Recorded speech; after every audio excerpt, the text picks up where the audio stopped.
daming bus ngayon mga lods dito sa area na ito. Ayan, oh, nagkalat yung mga bus.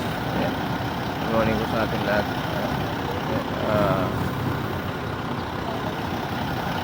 Ayan mga lods,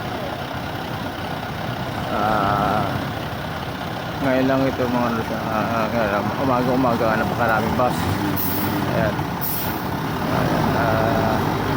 pag-alam ko dito mga lods, ito hindi naman ganito ang paisa-isa lang naman ito. Ayan, ikot yung mga bus natin na. Ginawa na rin pala nilang mga lods, ginawa na nilang terminal siguro ito, sa likod ng palengke. Ayan, dami mga lods. Ayan. Dito rin siguro, ito na yung sakayan mga lods sa papuntang Makati. Ayan, oo nga. Kaya ginawa na lang terminal ito mga lods.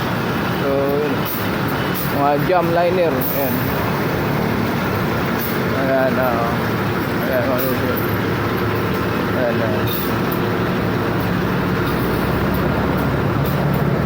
Okay naman mga lods, diba? Kasi nga hindi na lalayo yung mga pasahero. Dito pa lang okay lang. Pero ito hindi, may limit lang ito mga lods. Pagdating ng tanghali wala na ito. Umaga lang, tanghali wala na. Yan. Tapos hindi na nahirapan yung mga tao pupuntang biyahe, pupuntang Maynila. Hindi na sila lalayo. Hindi na sila lalakad ng malayo para sumakay. Hindi na sasakay ng puntang Alabang. Hindi na magkakaroon ng cutting mga lods. Dire-diretso na. Kasi ang nito, ang tagos nito sa Ortigas na ito mga lods oh.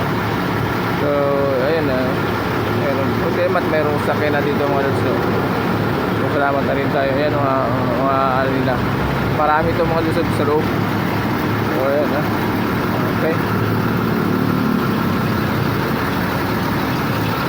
Lakad tayo dito mga lods. Pauwi na rin naman tayo nadaanan lang natin ito mga lods, yung mga bus na ito. Nadaanan lang natin kasi pauwi na naman tayo. Ayan mga lods ayan yung mga bus na yan. So nadaanan lang naman natin ito mga lods. Pauwi na kasi tayo So good morning po sa lahat. Thank you for watching. God bless po.